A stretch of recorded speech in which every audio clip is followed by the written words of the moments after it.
Hanagaki Takemichi is a young part-time worker who's down in the dumps.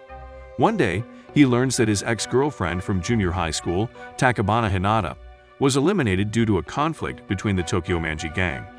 He's shocked by the sudden news but goes about his daily life, where he constantly apologizes and thinks a lot about still being a virgin. While heading home, he is suddenly pushed off a train platform, and moments before the train goes choo-choo, he remembers Naoto. Takemichi then recalls his time in the second year of middle school, where he had the best life and even a girlfriend. However, he awakens only to see his old friends Makoto, Yamagishi, Akon and Takuya calling him to leave the train. He then sees himself in a mirror and realizes that he has his old lame look during middle school.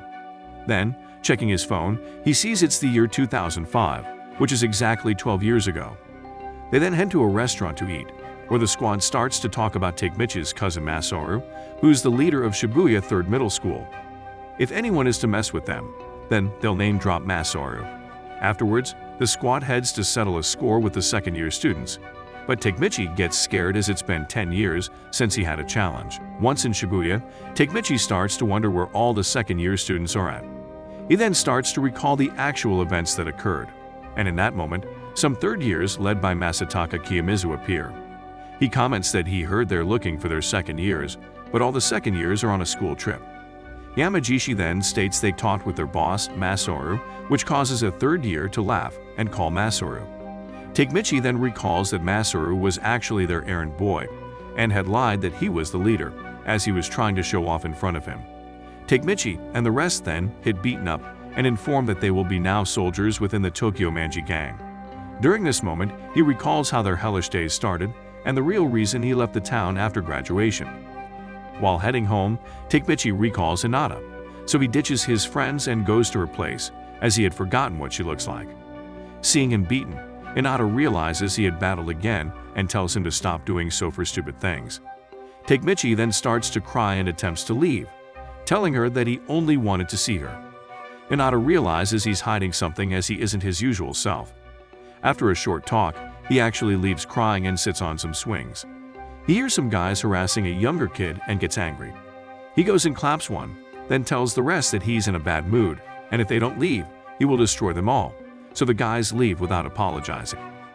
Afterwards, the boy thanks him and says his name is Naoto Takabana, making Takemichi realize he's Hinata's brother.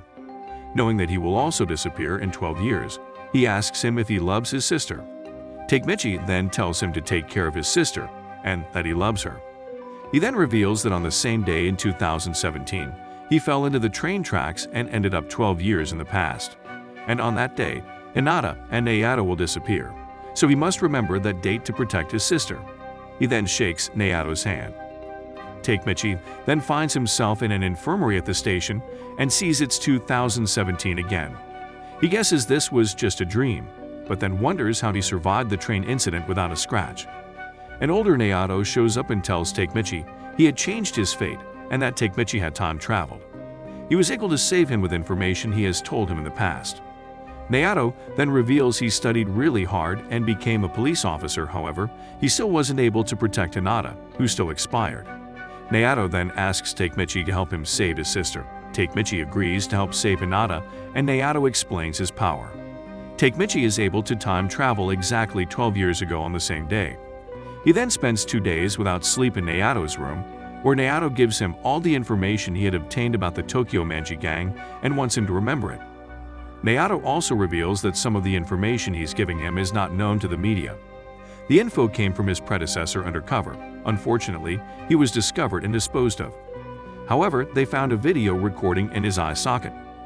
As Takemichi can't time travel back to any date he wants, Naoto tells him that when he time travels again, he needs to meet the Tokyo Manji gang's top 2 members, Manjiro Sano and Tada Kasaki. Naoto also states that if those two never met, the current Tokyo Manji gang would never exist and his sister would still be alive.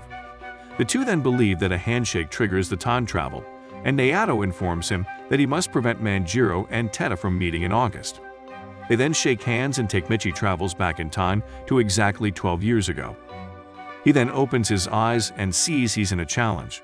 He then checks his phone to confirm he returned back in time. As he does, his opponent knocks him out. Later, Takemichi wakes up and Masataka gang is annoyed that he went down after just one punch. Masataka then tells his men to teach Takemichi a lesson, so they start clapping him. Takemichi then recalls the reason he ran away, leaving his friends and Hinata behind as he was Masada's minion. After getting beat, Takemichi asks if they are from the Tokyo Manji gang and asks if he can meet either Manjiro or Teta. Masataka then gets angry, takes his bat, and starts going hard on Takemichi.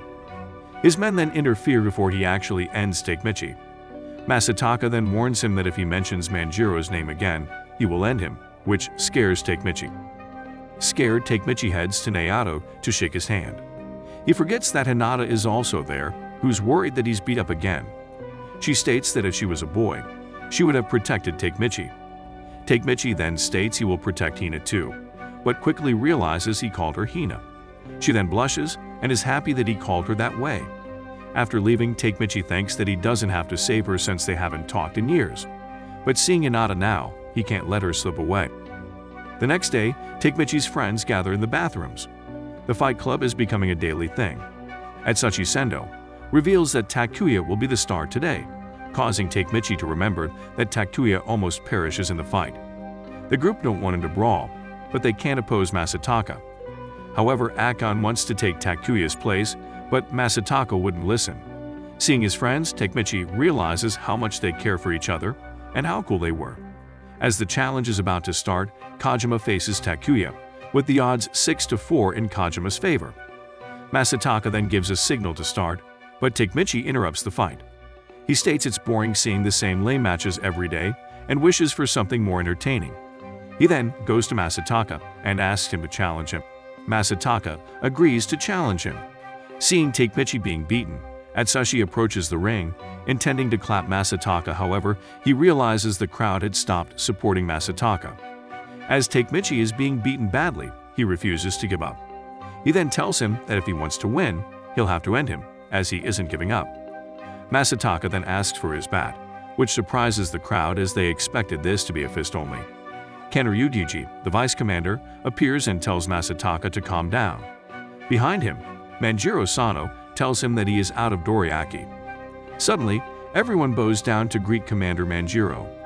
Masataka also greets Manjiro, but Ken kicks him in the guts and tells him to bow even more. Manjiro then asks Takemichi for his name and tells him that he's now his friend. Meanwhile, Ken tells Masataka to not bring the gang's reputation down. Later, Kazushi and Makoto are excited about what happened and Atsushi thanks Takemichi for freeing the group. The next morning, Hinata asks him to go on a date before a cram school later tonight. During class, Takemichi wonders how to prevent Manjiro and Teta meeting. Afterwards, Manjiro randomly appears and asks him to come play, shocking Takemichi. He then comes out of the classroom only to see a bunch of beaten third years. Manjiro wants Takemichi to hang out with them, but Takemichi states he's busy. As they try to convince him, Hinata thinks that they're bullying Takemichi, so she slaps Manjiro. Ken then stops them from leaving. However, Hinata tells them that if they're his friends, they wouldn't take him by force, and if they're the reason he's been beaten up lately, she'll stop them. Takemichi then mans up and tells Ken to release Hina. However, Manjiro replies with how he wants to be evaporated. Thinking he's about to be ended, he tells them to promise that they won't lay a hand on Hina. As Manjiro is about to punch him, he says he's just joking and he would never hit a girl. Hina then apologizes to Manjiro, who tells her it's totally fine, but to not push herself again. Hina also tells Takemichi he can go have fun with his friends, as they can go on a date another time. While riding bikes, Takemichi starts to wonder if Manjiro is really the head of such an evil gang. He also takes the opportunity to ask Manjiro why he liked him, and Manjiro explains that he had an older bro who reminded him of him. Manjiro also shares there were so many biker gangs back then who acted tough and fought all the time, but always cleaned their own messes, which Manjiro doesn't find lame. Manjiro intends to make a new era for delinquents and wants Takemichi to come with him. While walking home, Takemichi realizes that Manjiro couldn't be the guy that would cause the incident and wonders what happened to change the gang. He then passes a group of guys and feels he had seen one of them before. Inside a train, Hina scolds some students to let an older lady sit. She then invites Takemichi to study at her place. As Takemichi is excited to be in Hinata's room, she thanks him for helping Naoto the other day. Hina then says how Takemichi now feels more mature and wishes to know more about him. Suddenly, fireworks start and Hina takes him to the roof to enjoy the view. Takemichi then reaches to hold her hand, but realizes he's instead holding Naoto's hand and gets sent back to the future. He wakes up and starts crying as he wanted to stay longer. Naoto then realizes his theory is correct. However, they learn something new about his time travel. Takemichi returns exactly 12 years in the past, but if he spends a week there, a week passes in the present. During this time, his body is in suspended animation. Takemichi then reveals that he met Manjiro, making Naoto ask why he didn't finish the job. However, Takemichi suggests they go and see Manjiro to find out why Toman changed. Naoto agrees, stating that Takemichi's weak side seems gone. While they go over documents to look for a way to find Manjiro, Naoto sees someone he doesn't recognize. Atsushi had become a member of Toman's upper echelon, but Naoto finds it strange, as in his timeline, Atsushi got arrested for stabbing Masataka. They realize Takemichi must have changed the past after he met Manjiro, and they decide to call Atsushi as he might be able to arrange a meeting with Manjiro. Takemichi calls Atsushi's old phone number and recalls how Atsushi said they will all be friends forever. Atsushi ends up answering, and Takemichi arranges a meeting with him at a bar. As they meet Atsushi, Takemichi can't recognize him at first. He then tells Takemichi that he has been waiting all this time for him to show up. The two head to the rooftop to talk privately. There, they talk about the past. But he knows that Naoto is a cop and that he's Hina's little bro. He then reveals he's the one that pushed him earlier, but Naoto saved him as if he knew what was about to happen. Somehow, Atsushi asks if Takemichi has powers to time travel. Atsushi believes that he's insane, but there's no other explanation. However, Takemichi refuses to believe that it was him that tried to end him.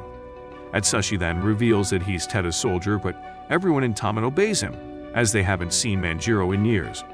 He also says that Manjiro changed after Ken died, and pleads Takemichi to go back in the past to save him and to save everyone. Suddenly, Atsushi jumps from the rooftop to never be seen again, shocking Takemichi. On the other end of the rooftop, Teda is seen listening to their conversation. The mission is to now look into the day Ken died, as they figure it's Teda who turned Toman evil. Takemichi then decides to save everyone.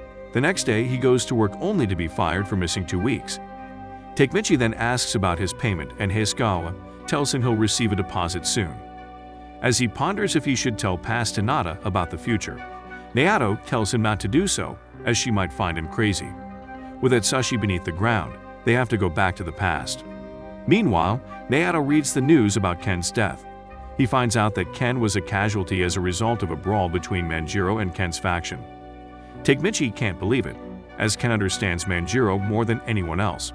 Naoto then tells him that his new mission is to save Ken instead. As they agree on the mission, the two shake hands. This time, he finds himself in a karaoke room with a girl on top of him. As a phone rings, she picks it up and Takemichi runs shocked. He realizes his past life had changed, but he can't let Hina know. In that moment, Hina appears behind him asking what she shouldn't learn. She then says he's been pretty weird recently, and he also looks way more mature. On the day of the fireworks, he just ran and have been cold ever since then, but suddenly he's kind to her again. Ken calls Takemichi to meet him at a shrine, and Hina decides to come along. As they arrive at the shrine, two people start yelling at Takemichi to leave, as this is a Toman gathering. He tries to explain that he's invited, but they don't believe him. Takashi, the 2nd Division captain, realizes this is Takemichi and scolds the two for scaring him. Ken comments he shouldn't have taken Hina with him, but Takemichi didn't know it was a Toman gathering. Ken then gets Emma to protect Hinata as she's Takemichi's girl. However, Emma ends up calling him a wussy, making Hina wonder what that meant. He says that he doesn't remember what happened, but Emma says he made her get into her undies and proceeded to run away. Hina then beats up Takemichi and leaves.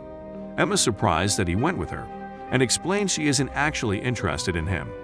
She just wanted to make Ken get angry. However, Ken's a Giga Chad and only cares about Manjiro and the gang. Afterwards, the meeting starts and Manjiro wants to know the gang's opinion on the conflict with Mobius. Pa-Chin and Pain push Takemichi, angry for what happened with Masataka. Takashi interferes and tells them to drop it, but Pa-Chin says he's stupid. Ken then tells him to shut up and tells Takemichi to not hold a grudge against him. Takashi explains that Mobius's leader, Nobutaka, clapped Pachin's buddy and forced himself on his girlfriend in front of him. He then took his money and ended his family. Takashi also explains that Toman runs Shibuya, while Mobius, Shinjuku. Manjiro then yells they're gonna crush Mobius during the Musashi festival. In bed, Takemichi thinks about the situation. He knows from Naoto that on August 3rd, Ken dies, but now on the 3rd they're going to fight Mobius. Unable to think of anything, he decides to be Ken's bodyguard, but the next day, Ken declines. Takemichi decides to follow Ken and arrives at a hospital, where Pachin's girlfriend has been unconscious for 5 days. Ken bows his head when her father shows up, but Manjiro doesn't. However, Ken pushes his head down and states they take full responsibility. The father then leaves while crying. Ken takes the opportunity to tell Manjiro that each of them have families and they can't let innocent people get dragged into this. As Takemichi listens, he realizes why Manjiro had changed after Ken's death, but it is sure that the two would never fight.